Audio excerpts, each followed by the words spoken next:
ओम साई नाथाय नमः। जैसा कि आप जानते हैं, सब भक्त जो साईं बाबा के हैं उनके साथ जीवन में कुछ ना कुछ घटित होता है, कुछ अच्छे के लिए। जब भी वह साईं बाबा पे पूरी इच्छा से अपना ध्यान लगाते हैं तो साईं बाबा किसी न किसी रूप में उनको अपने जीवन में दर्शन जरूर देते हैं। ऐसा ही हमारे साथ पिछले साल 2019 नवंबर में, जब मैं और मेरी वाइफ दुबई से हम लोग शिरडी जा रहे थे, तो मुंबई में हमारे साथ हुआ। वो मैं आपको बताना चाहता हूँ कि साईं बाबा ने किस रूप में आके किस तरीके से हमारी मदद की, और उनका मैं हमेशा आभारी रहूँगा। ऐसा नहीं है कि साईं बाबा का ये मेरे जीवन में पहली बार हुआ है। पहले भी कई बार उन्होंने हमारी ऐसे रक्षा करते रहे हैं। बट ये जो बात मैं बताने जा रहा हूँ, ये वाकई में कोई भी अगर जानता है तो उसको लगता है कि वाकई में कि साईं बाबा साक्षात खुद आके अपने भक्तों की स्वयं मदद करते हैं। तो जैसा कि क्या हुआ कि हम लोग बॉम्बे उतरे थे, तो हम लोग उस समय सोचा था कि हम शिरडी जाएंगे। तो हम बॉम्बे उतरे, तो जैसा कि होता है कि हम लोग यहाँ से कोई भी कैश कैरी नहीं कर रहे थे। तो जैसे ही हम एयरपोर्ट पे उतरे, हमने अपना कार्ड यूज़ किया कि पेमेंट निकाल लेंगे एटीएम से। तो वहाँ पे एटीएम वर्क नहीं किया। तो मैंने सोचा कोई और एटीएम में ट्राई करते हैं। हमने 2-3 एटीएम में बैंक एयरपोर्ट के अंदर ही ट्राई किया, बट हमारा पैसा नहीं निकला। उसके बाद हम बैंक की एक शाखा थी वहीं पे पास में, वहाँ चले गए। मगर हमारे पास उस समय 3,000 रुपये कैश थे। तो उससे हमने टैक्सी बुक कर ली थी। तो वो टैक्सी के द्वारा हम बैंक तक जा सकते थे। तो हमने बैंक ड्राइवर से कहा कि आप ये जो भी पास में शाखा पड़ती है इस अकाउंट की, आप वहाँ ले चले। वो हमें वहाँ तक लेके गए। हम उस बैंक में गए, हमारे पास कार्ड था, तो हमने दिखाया कि हम इस बैंक के एज अ अकाउंट होल्डर हैं और हम एनआरआई हैं। तो हमारे पास और कोई चीज़ है नहीं इस समय, ना चेकबुक है ना अन्यथा कोई भी चीज़ है।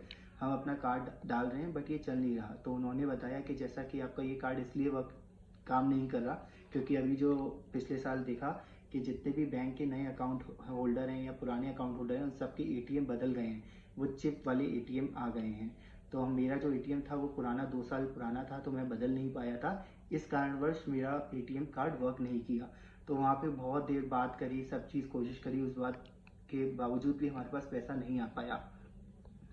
एक और अकाउंट में हमारा बैंक में अकाउंट था।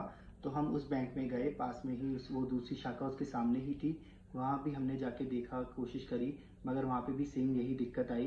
बट वो अकाउंट एनआरआई अकाउंट था, तो वो बिल्कुल भी यूज़ नहीं हो सकता था। तो जैसा कि एक जने ने बताया कि अगर आप ऑनलाइन बैंकिंग करते हो तो आप निकाल सकते हो, बट ऑनलाइन बैंकिंग करने के लिए भी हमारे पास कुछ भी सामग्री नहीं था, जैसा कि जो पासवर्ड चाहिए होता है, कोड चाहिए होता है। तो उन्होंने बोला कि आप जिस अकाउंट जहाँ से आपका अकाउंट खुला है आप उसी बैंक में कर सकते हैं और कहीं ऑपरेट नहीं कर सकते। और आप अगर चाहो तो चेक द्वारा निकाल सकते हो, बट हमारे पास कुछ भी नहीं था। तो एक सज्जन थे, वो ऊपर से आए, मैनेजर ही थे। उन्होंने हमें ऊपर बुलाया और बोला कि क्या दिक्कत है आपको। हमने बोला कि जैसा कि हम शिरडी जा रहे हैं, साईं बाबा के मंदिर दर्शन करने आए हैं।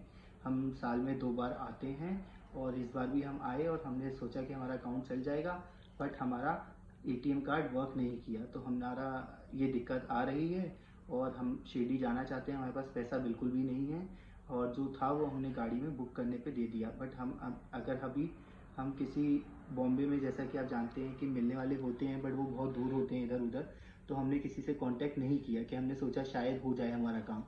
तो वो सज्जन हमें ऊपर ले जाके, जो उनका कॉन्फ्रेंस रूम होता है, बैंक एचडीएफसी बैंक की बात है, एचडीएफसी बैंक में, वो नहीं सॉरी, बैंक ऑफ बड़ौदा के एक सज्जन थे। वो हमें ऊपर ले जाके बैठाया। उन्होंने बोला कि आप यहाँ बैठिए, मैं आता हूँ। हमने कहा ठीक है। हमें लगा शायद वो अपनी तरफ से कुछ मदद करें या हमें कैसे भी कैश निकलवा देंगे। तो फिर वो व्यक्ति ने हमसे आके पूछा कि आपको कितने रुपए चाहिए। हमने बोला कि जैसा कि हम शिरडी जा रहे हैं तो हमें 50,000 रुपये तो चाहिए, क्योंकि हमारे पास कैश बिल्कुल भी नहीं है।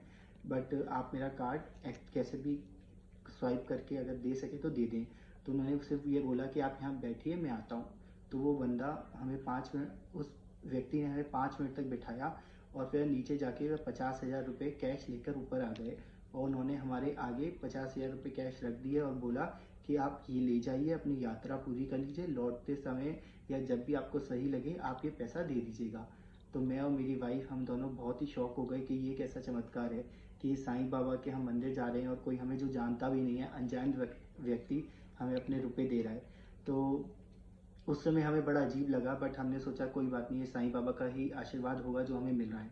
तो हमने उस व्यक्ति से पूछा कि आप इसके बदले हमें आपको क्या देना होगा। तो उसने बोला मुझे कुछ भी नहीं चाहिए, सिर्फ आप अपना काम करें, आप साईं बाबा के दर्शन करके आएँ आराम से, और उसके बाद आप जब पहुंच भी जाएं वापस, अगर आप दुबई, उसके बाद भी आप भेजोगे मुझे कोई दिक्कत नहीं है, आप भेज दीजिएगा अगर आप लेके जाइए।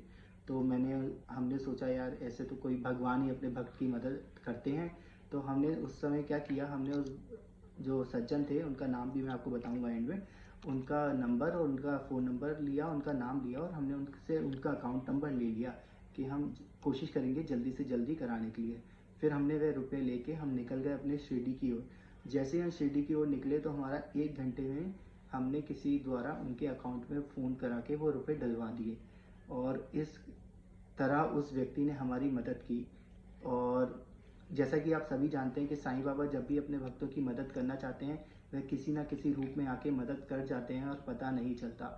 ऐसा नहीं है कि यह पहली बार हमारे संग घटित हुआ, हमारे संग अक्सर हम जब भी जाते हैं हर साल, बच्चों के संग, परिवार के संग, जिनके संग भी जाते हैं सबके संग, तो हमारे संग कुछ ना कुछ अच्छा होता है।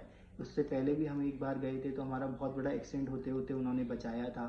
तो इसलिए साईं बाबा की कृपा हमारे परिवार पे खूब है, और उनके कारणवश ही आज हमारे पास जो कुछ भी है उन्हीं का ही दिया हुआ है। इसलिए मैं साईं भक्तों से कहता हूँ कि अगर साईं पे आस्था रखो तो पूरी रखो। अगर आप आस्था रखोगे तो साईं आपकी हमेशा हर रूप में आके मदद करेंगे। तो नेहुल ललवानी जी, इस पूरे सफ़र पे आपने क्या सीख मिली आप? यही है कि आस्था रखो तो भगवान में इतनी रखो कि आप ये ना सोचो कि फिर क्या होगा।